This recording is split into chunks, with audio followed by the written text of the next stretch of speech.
Good afternoon and welcome to our webinar. Today we're going to focus on how you can leverage your TCMA platform to empower channel partners in ways that support your customer purchase journey. I'm Sarah Cucchiara, Senior Vice President of Channel Marketing Strategy with BrandMuscle, and I'm very happy to be presenting today with Jay McBain, Vice President and Principal Analyst with Forrester. Jay is bringing a wealth of technical expertise and knowledge regarding channel ecosystems, technology, and specifically TCMA. And I'm going to focus on how we really enable channel partners through your TCMA platform to achieve success by aligning and leveraging the customer journey. While we always like to partner with Forrester, we thought Jay would be ideal for this topic because of the work he's done in this space. Jay, can you give us a quick overview of your recent work? Yeah, absolutely. I think I wake up every morning thinking about TCMA in one element or another, but we published some pretty deep research in the area, looking at the buyers, looking at the partners, looking at all the users, as well as the technology that underpins it. TCMA, there's a people element to it, there's a process element to it, programmatic elements, and obviously the technology and automation that it makes it all work. And then we look at how it lays out in different industries, different geographies, and competitively. Who's doing things differently and more differentiated, and it's a pretty interesting discussion because it's not one size fits all, and there's some really interesting use cases. I would agree, for sure. I think it's really exciting to be in this space right now, and I think the time is right for our clients to really capitalize on their relationships with their channel partners. For those of you that may not be familiar with BrandMuscle, this is our really quick elevator pitch. We help businesses acquire customers, ensure consistent branding, and maximize their marketing spend through their marketing channel partners. In particular, I work with our clients by helping them assess and identify areas to improve their channel marketing programs and drive participant advocacy. And these channel partners are important, not only because they can be a major source of revenue for a brand, they're also a crucial part of that customer purchase journey. An exceptional customer journey requires an exceptional local experience. And many times those local experiences are influenced or even controlled by your channel partners. Your brand experience is being executed by your channel partners, and we have to find better ways to enable them to successfully execute on your brand initiatives while helping them drive revenue. And when we talk about the customer journey and your channel partners, we have to consider more than that, just that point of purchase. Consumers discover, search, and shop locally. They're fluidly interacting with both national and local content and ads, and their objective is to find a service or product that will meet their immediate need. For most of our clients that work with distributed networks, there are always challenges with driving consistency through the journey. These challenges can be with program execution, access to assets, availability of funds, or just lack of overall marketing maturity. And all of these together contribute to this disjointed and inconsistent consumer brand experience. How can we efficiently drive revenue and exceptional experience in this mess? We need technology that empowers brand stakeholders to offer their channel partners solutions that help them propel the brand's customer journey and drive revenue. TCMA is the foundation for executing this journey through channel partners. But to get started, we have to acknowledge that both national and local marketing have a role to play, and they work better when they play together. We need national campaigns to drive strategy, brand awareness, and market share. But those local campaigns drive discovery, engagement, and many times the actual point of purchase. We have to get out of this mindset that there's competition between national and local. It's really imperative that they work together so that when a consumer is moving from what do I need to where do I purchase, the brand is represented and accessible no matter the channel. Working together, we create synergies that drive success through store visits that result in purchase. So we need to find ways to help our channel partners propel the customer journey to purchase. We have to provide assets to ensure local partners have the materials that really reinforce that national messaging and align with the ideal consumer experience. We need to identify the actions we want channel partners to take or to do to support that journey and start incentivizing those behaviors above others. And finally, we need to offer marketing execution services or solutions that are corporately sponsored This really helps to ensure digital and traditional touchpoints are consistent no matter where the consumer is interacting with the brand. And as technology is changing, your TCMA platform can become that hub that connects all these pieces together and really help drive that local activation. Jay, I'm going to turn it over to you now to talk about the environment. Yeah, you're absolutely right. And if you go back to the customer, there's so many changes happening in so many different areas. There's a different psychology, there's a different demographic, there's a different behavior, and this customer journey has now been elongated where it never ends.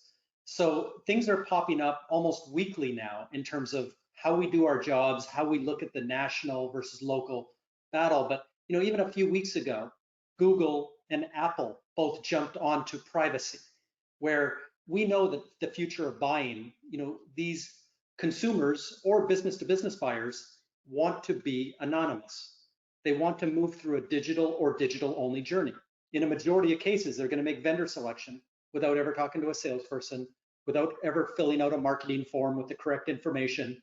And now we have Google, for example, that has got this religion, and a company that was almost half built on you being the product on the internet is now protecting with taking away cookies and retargeting, and a lot of the early digital moments that were collected are now going to go away. And then second, all of our iPhones are just about to be updated with a new software that actually protects us and protects our anonymity on the internet.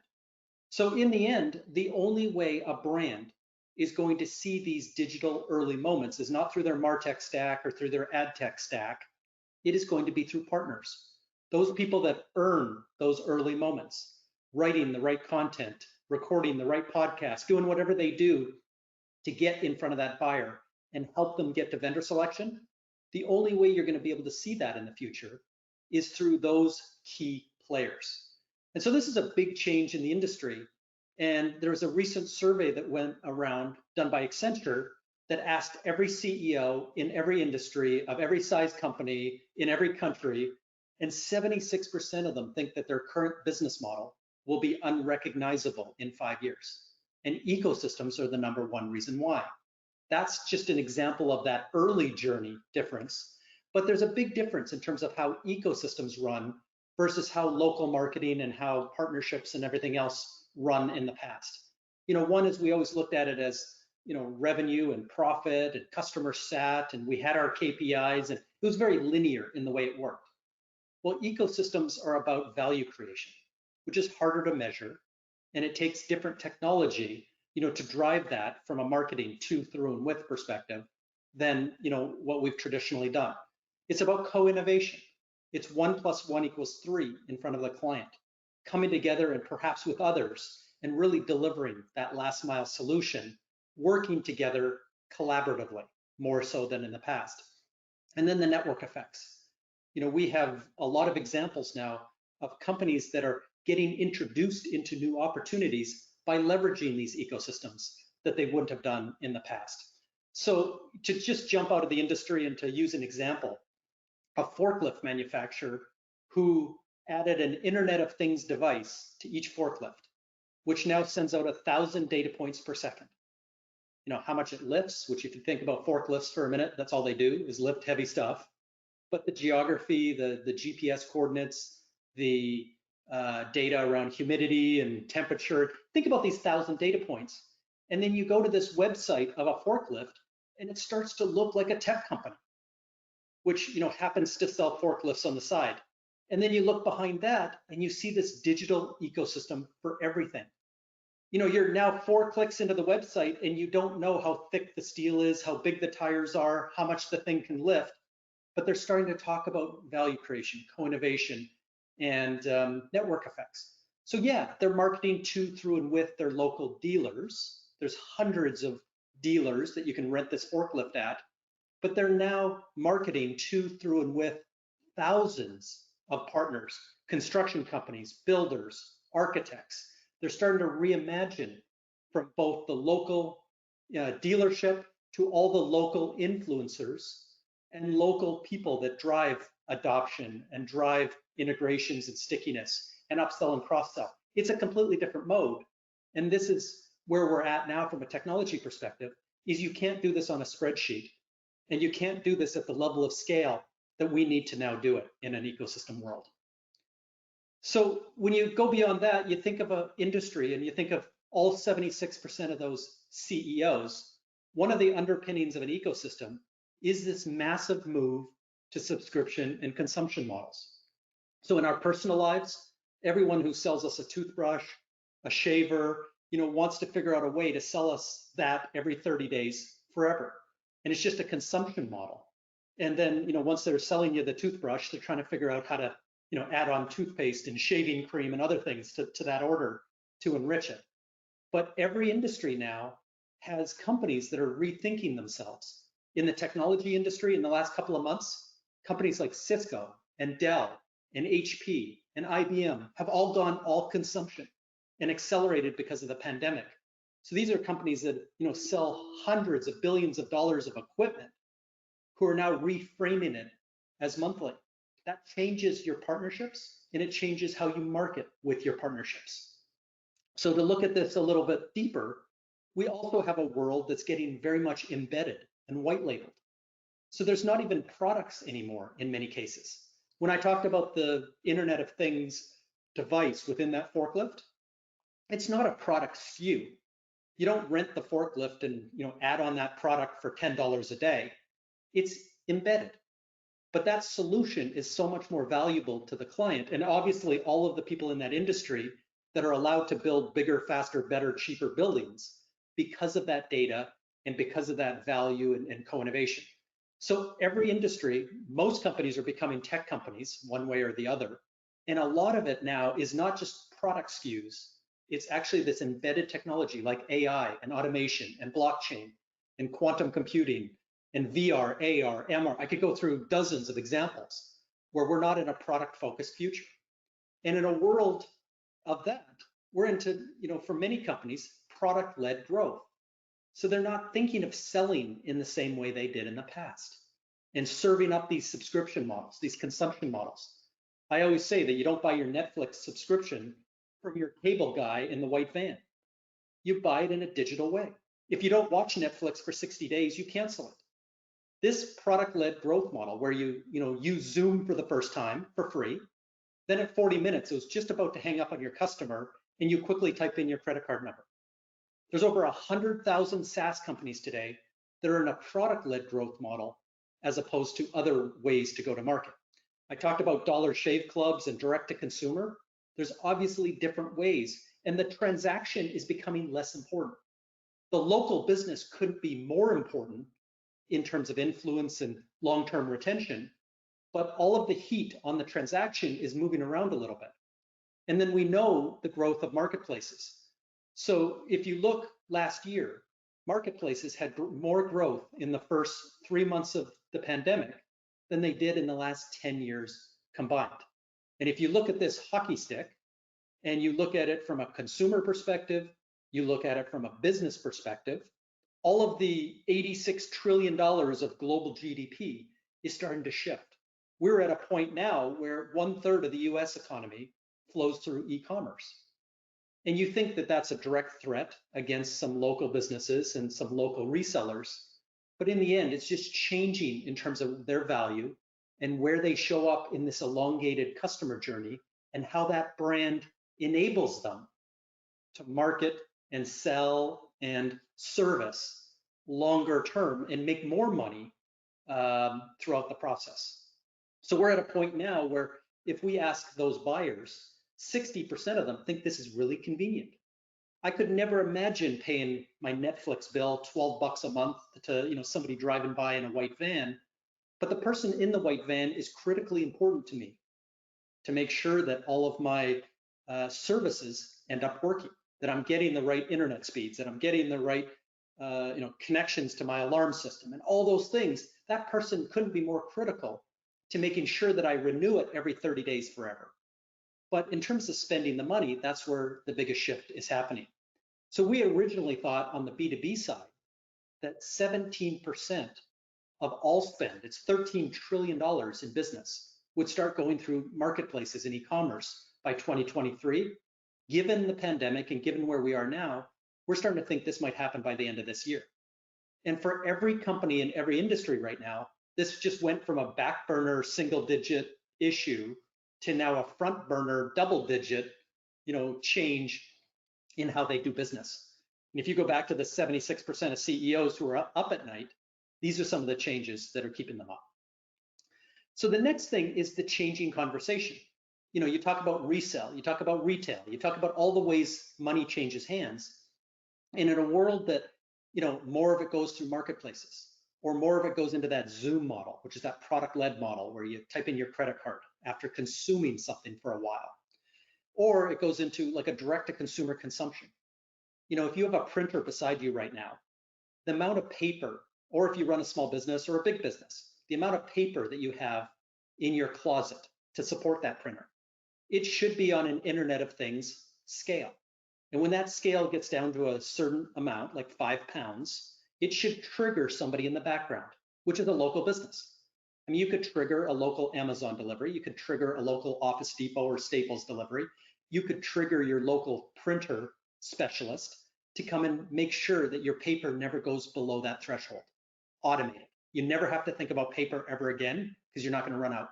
Same thing for toner. Your printer's already talking to the manufacturer and reordering when you hit a certain level. You think about your paper clips and your pen, everything. Most of what you do, think about all the food you buy every week. Most of it's just consumption. You're not making a decision to buy different kinds of peanut butter. You've probably set yourself. You know the laundry detergent. You kind of know most things. And you wish that they sat on scales or there's little sensors or there's cameras and you could just make sure you never ran out of peanut butter for the rest of your life. At some point, you could make a different decision. You just hit one button and it would be a different manufacturer. But again, you would never run out of that peanut butter ever again. You don't have to think about it. This is the multiplier effect now. It's not who changes hands and who makes the $2 on that peanut butter. It's all of the services that wrap around it. In the technology world, it's almost $5 is the multiplier for every dollar of product that's sold in terms of getting it to work and adopted and things like that. So every industry is rethinking these models. And we're getting to a point now in ecosystems, which are on average 10 times larger, that is channel process automation, where how do I make these things that I do, the processes, the workflow, the business logic, all automated? And when you start to think about this future world where there might be millions of different kinds of buyers along these journeys with different psychology and different behaviors, this is more of a technology looking chart, but think about all the people that surround them. And we know today during that digital or digital only journey, on average, there's 5 different influencers that might have 16 different kinds of business models. And so as a company, how could you possibly predict, because this is chaos theory, you've got millions of customers doing millions of things and all different types of things that come into this.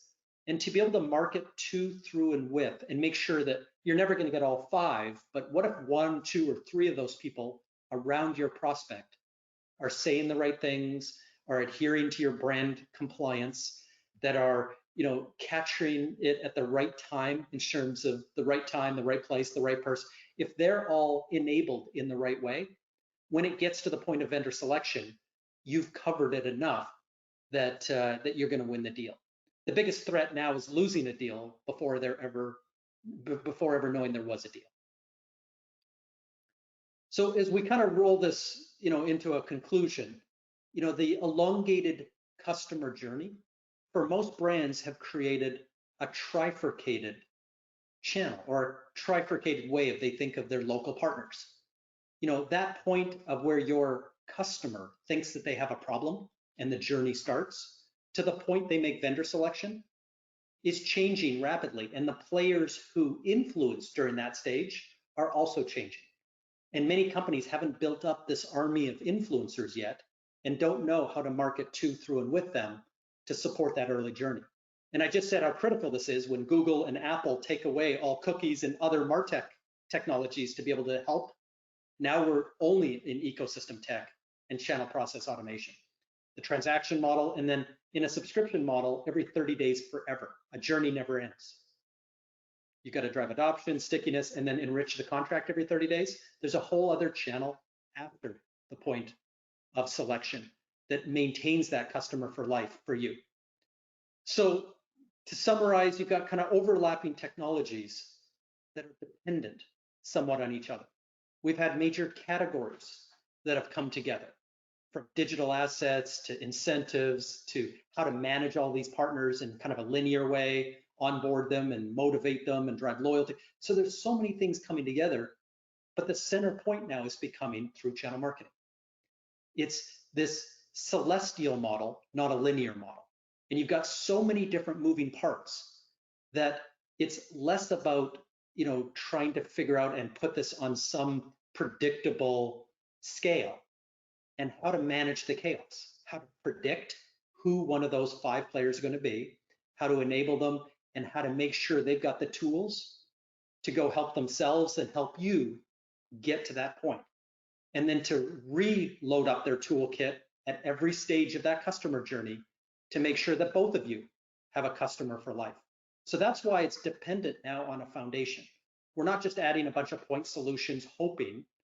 We're actually looking at where the future is going around ecosystems, subscription models, embedded models, marketplace, all these things combine and say, I have to have a pretty rock solid platform that I can plan for at least 76% of CEOs out there what the foundation of their business has to be. And so when you look at analytics and insights, if I haven't given you enough big numbers yet, millions of customers with millions of products with millions of partners, there's too much here, obviously, for a spreadsheet, but it comes down to a level of automation and AI that we haven't required maybe a decade ago, but going forward, it'll be absolutely necessary. There's not going to be humans sitting in cubicles anytime soon, but even in the future, we're not going to have people trying to predict all of these permutations because they're going to break a calculator. We have to use all of these signals. We have to train these systems, and the companies that are able to do this the best, this is going to depend and define winners and losers over the next decade. And the companies that can do this at scale, at the same time as losing a lot of the MarTech technology they've had in the past to try to help them to do this, the win and loss against ecosystems, according to these 76% of CEOs and according to what we're thinking at Forrester, is absolutely creating the decade of the ecosystem.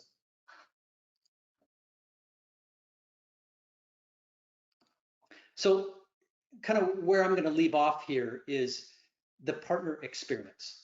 How do you take all this in? Because I think we've been for years now thinking about the customer experience and all of the sales, the marketing, the operational, and all the pieces that go into that to drive it up. Well, a parallel to that in the future is all of the partners that surround your customer.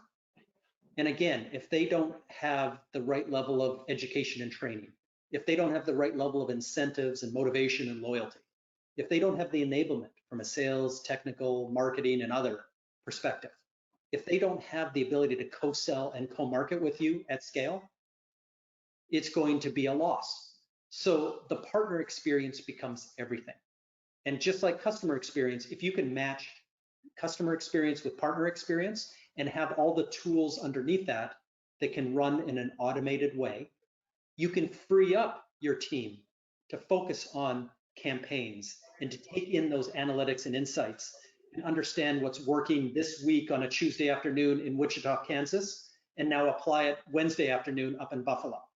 This is the type of thing where humans become more creative and the systems become much better at becoming predictive and prescriptive in terms of what those people should be driving from a national level and from a local level. And so again, beside ecosystems, partner experience is the measure or the KPI of an ecosystem. Jay, I can't agree more that the partner experience is so, so important. So when I think about, driving program strategies and needs, it's kind of like the chicken and the egg. How do we go about implementing TCMA? Do we look at your program strategy or do we look at technology first? And I believe that technology enables us to execute on those channel programs. Leveraging all the tools you have available, integrating with and leveraging the data to drive insights, all of this will create efficiencies and hopefully drive results. But we have to be careful that we don't let technology dictate the program strategy or your program offerings. You know, I've been through a lot of technology implementations in my career, and it's nearly impossible to get everything you want out of an implementation. You have this whole list of requirements, and you want to be able to check every single box before launch, but you end up making compromises, and you have to shift around solutions to fit. But you have to keep an eye on or focus on the big picture and those key program drivers that will really ensure activation and success with your channel partners. Your channel partners and your program strategy must stay at the center of your requirements, and technology needs to enable, not hinder activation. So to ensure you keep your partners and your program strategy at the forefront, you have to know where you're going first. The first question I ask our clients when we start talking about their programs, I ask, what are your goals? And you would be surprised how many programs don't have goals. They have very tactical things that they need to check off the list, but they don't have holistic program goals. I quickly follow up that question with, how do you define success? For each goal, determine a success measurement. How will you know if you've met your goals or if you're successful unless you can measure it? So if you have a goal like usage, you need a platform that provides a good user experience. If you want partners to customize assets and you have limited resources, you need a platform that can support dynamic templates. You have to align goals to requirements. And finally, you have to measure results. Ensure the technology allows you to track and measure your success metrics so you can quickly identify those opportunities for improvement. And more importantly, show the value of the program that you're offering. Then you have to define the customer journey. Understand where local and national intersect. You know, we need to understand those actions and those touch points for the consumer throughout this entire journey, because it helps us identify the overlaps where we need to create that consistency. And it outlines the tactical requirements to help channel partners be successful. Again, national advertising can create brand and product and service awareness, but as the journey shifts from what do I want to where do I purchase, we see that local advertising and local discovery playing a larger role. And by understanding this customer journey, you better develop a program strategy that supports the right marketing tactics with the right assets and the right funding program that incents those ideal behaviors. Your technology solution needs to support these efforts all the way through. And I will stress, if you acknowledge that your channel partners are crucial to your customer journey, then remember they are completely dependent on your technology choices to execute your program. They are the stakeholder, like Jay just said. They are very important. Understand their needs from technology to program offerings. This will help you focus on what's important. We don't have limited resources, so understand the biggest obstacles that may be holding those partners back from fully utilizing your program and focus those resources on addressing those issues. It demonstrates a commitment to the program and then helps move those partners from merely passive participants to program advocates. To be successful, we really need to create this alignment across all these areas of our program, you know, from brand stakeholders to channel partners, ensuring that technology is enabling the program strategy, all while assisting channel participation and supporting the customer journey, is really important for programs to be successful. Jay, do you have anything to add on this slide here about alignment between technology, partners, and the brand? Yeah, absolutely. And I think I kicked off by saying that, you know, the people, the process, the programs, and the technology, you know, fit together like a glove. And Yep. you know, if you lose one of those, or if you don't focus on this kind of balanced approach, not one of those things can win the day. And you know, the companies that are winning today in local engagement and obviously doing this the best have a very balanced approach. I agree. So as you can see, TCMA can really be the foundation to holistically executing a channel market or channel partner program that really supports your customer journey. Technology can be a great tool, but it can also be a huge distraction and create barriers to participation. So stay focused on what matters. Keep your goals top of mind, Align your technology requirements to your goals and success metrics. Don't get distracted by bells and whistles. Concentrate your resources on developing assets and incentives and executional programs that will really propel the local customer journey. Just because you can create 1,000 assets with your great technology doesn't mean you should. Help your partners by focusing your efforts on what works and what's going to help them drive revenue. And finally, again, don't forget about your users. Don't forget about your partners. For your program to be successful, it requires their participation and their support. Technology should not be a barrier, but an enabler to success. Yeah, I would actually say just one other thing is don't get overwhelmed either. I mean, we're early in this journey. So if you were to look backwards at your CRM strategy from 1999 and then compare it to 2009 after the decade of sales tech, it would be radically different. You'd be hiring people differently. You'd be implementing at such a different level scale. If you were to compare what you were doing in marketing automation in 2009 to what you were doing in 2019, it would be radically different. Agreed. The ability of the way you're using the MarTech stack and building out the 8,000 other ISVs that are on that MarTech stack and the way you're executing, it would almost be laughable if you were to compare the start of the decade to the end of the decade. Well, now we're asking at 2019 in the decade of the ecosystem, we're only in the first or second inning here. And you can start and you don't have to boil the ocean. There are very much things that you can focus on, specific projects, very specific implementations, even pilots to get going, show results. And then when we go back and compare, in 2029 to where we started here, we'll be looking at a very different world. So I also say, what we said here seems like more of a 2029 outcome, but it's a long baseball game, and we've got to, swing at a lot of balls and pitch a lot of balls in this game. So I never want people walking away thinking that, somehow they're far behind the pack. Agreed.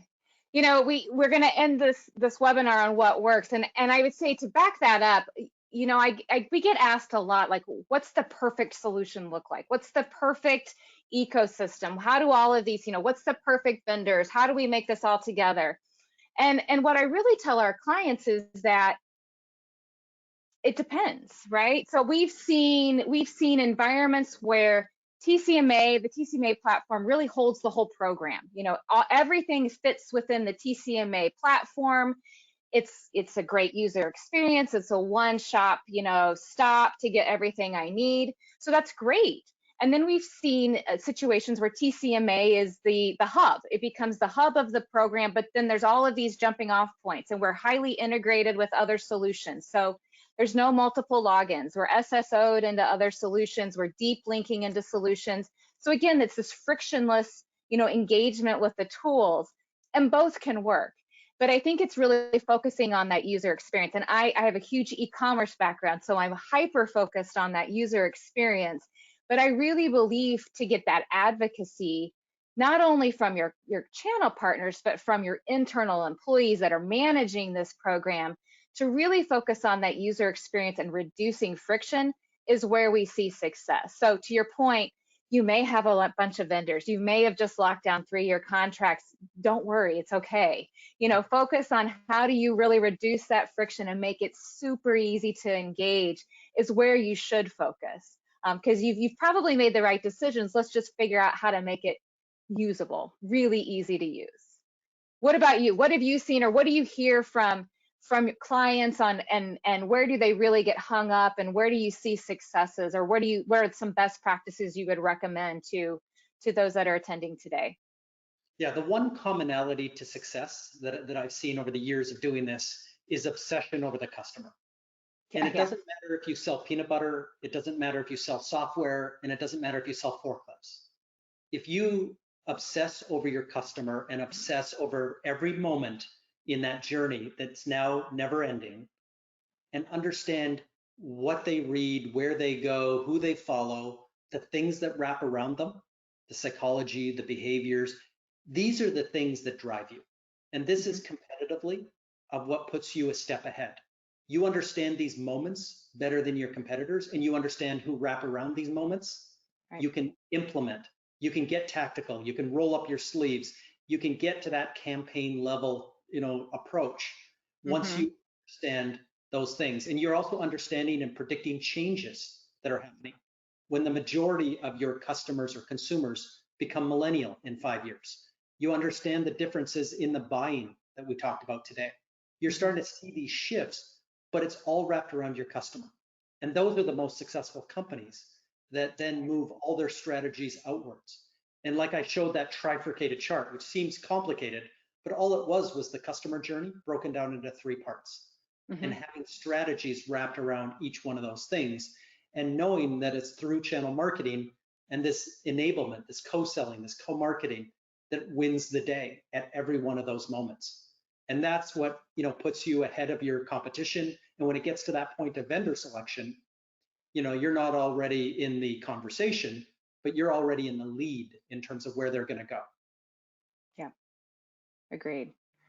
And along with that focus on the customers, again, focus on those partners that you're trying to enable. All of that's very important.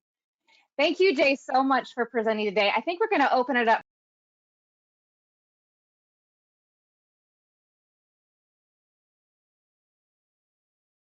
I think we're going to take some questions now.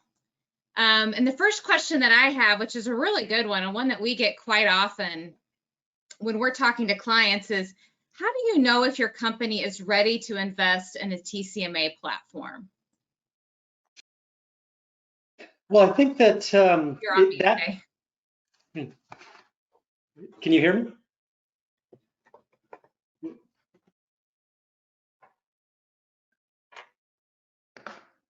I can hear you. Okay. Sorry. That point is actually getting earlier than ever before. We used to always go in stages. It said, you have to set up obviously your franchise system, your go-to-market, your partnerships and things like that. Think through managing all of that with a portal and how you're going to onboard and recruit and things like that. And then when you get to a point of maturity, how are you going to now turn on the co-selling, co-marketing, marketing enablement? Well, we're seeing that that's happening much earlier than ever. As companies are rolling out their go-to-markets early, things like SaaS companies and emerging tech companies, they're thinking about these things right out of the gate, because in this more non-transacting world that we talked about, it's really important, really early on, to drive enablement and this co-marketing, co-selling function almost from the very beginning. And so it's one of the initial investments now, as opposed to where we would see it down the stream in maturity, where you would make that investment. Agreed. Yeah, that's great. Thank you. Another question that's come in is, what through partner KPIs are recommended to put in reporting? So reporting is always an interesting question. It really depends on who the reporting is for, their roles and responsibilities within the program, and then what are your goals, and are you measuring to those goals that we talked about? So I'm going to take it, and then I'm going to get your input. Where I really see what we typically report on is around usage, and that can mean a lot of things. So for assets, it could be, are we seeing your partners access certain assets? Are we seeing them customize assets? Are we seeing them download? Are they using what you're providing in the local market? That's critically important.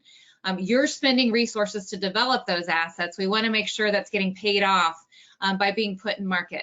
When we think about fund management, it's really about using those funds and using those funds in ways that propel the journey. So are those funds being used to support, the in-store experience, or to drive that local brand awareness or consumer engagement? And are they leaving funds on the table? And I think that's a huge indication of that there's something might be wrong, is if funds are being left on the table. Why?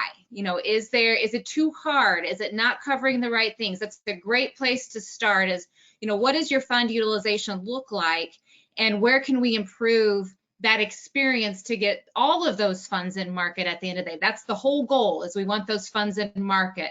So, what does your fund utilization look like? And Where are those funds being spent? And does that make sense with your consumer journey? And then finally, from a marketing execution piece, what do we have in market? What's the performance there? What are they using? You know, are they using digital solutions? Are they using social solutions? Are they using traditional? What's being used in market? What's the participation rate in those programs? Because then you can quickly figure out, is this relevant? Is this something that my partners want or need, so that I'm improving that experience for them to support my brand locally? Those are just some ways that you can, that are important, I think, from a KPI perspective to monitor. But again, it really depends on who your audience is and what their goals are with this program, and really showing them the KPIs that are really relevant to them. Jay, what are your thoughts here with this question? Yeah, I would totally agree. I would get obsessed over that yield number that you talked about, in that, Yeah. you know, some industries have a yield number as low as 17% adoption, and trying to figure out what that 83% makes up in terms of, you know, is it too complicated? For example, 66% of local businesses fall in the do it for me or do it on behalf of me category. Do you have enough automation? Do you have enough technology there? Maybe do you have external agency help or internal agency help? There's all kinds of things that go into that yield number, where some industries are in the 90s. So they've got this, you know, other issue of yield is maybe that's too high.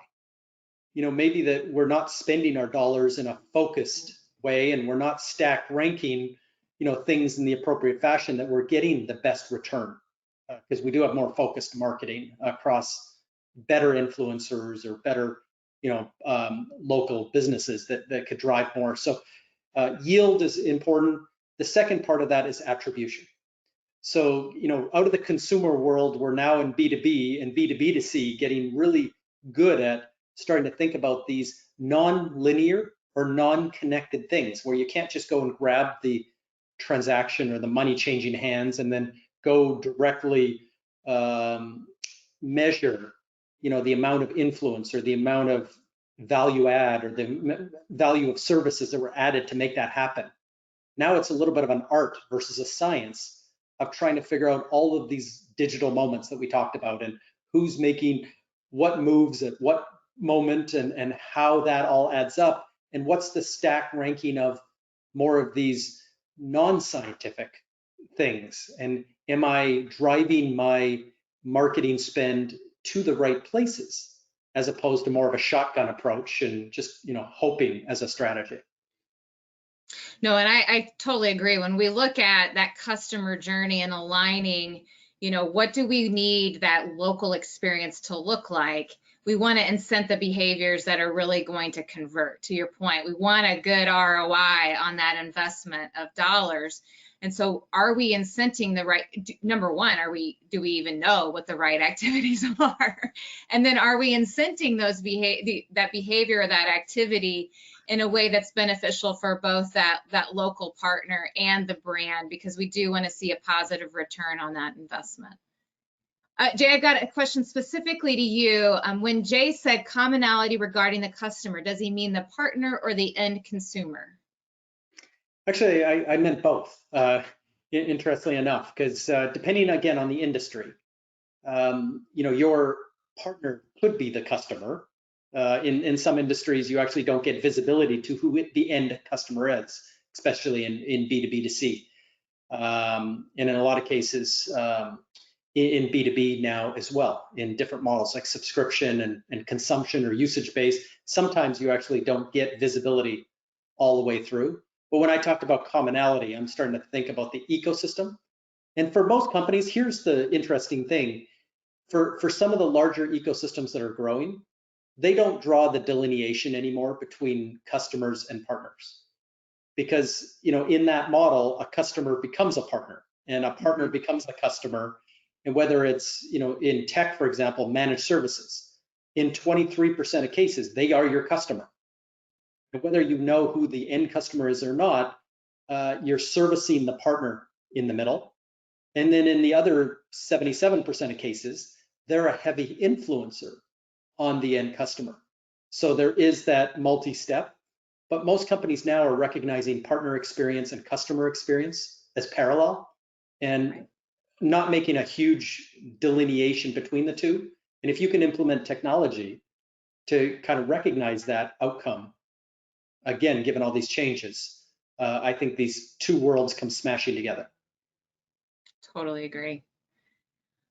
Thank you very much for your time today, Jay. We did have one other question. Will the recording be shared? Yes, it will. In the next week or so, we'll have the recording up on the website and share it out via LinkedIn. Thank you all so much for your time today. We appreciate you taking time out of your day to spend some time with us. Jay, thank you so much for presenting with me today. It's always great to talk to you and talk about the state of the industry right now. Thank you, everyone. Have a great day. Thank you.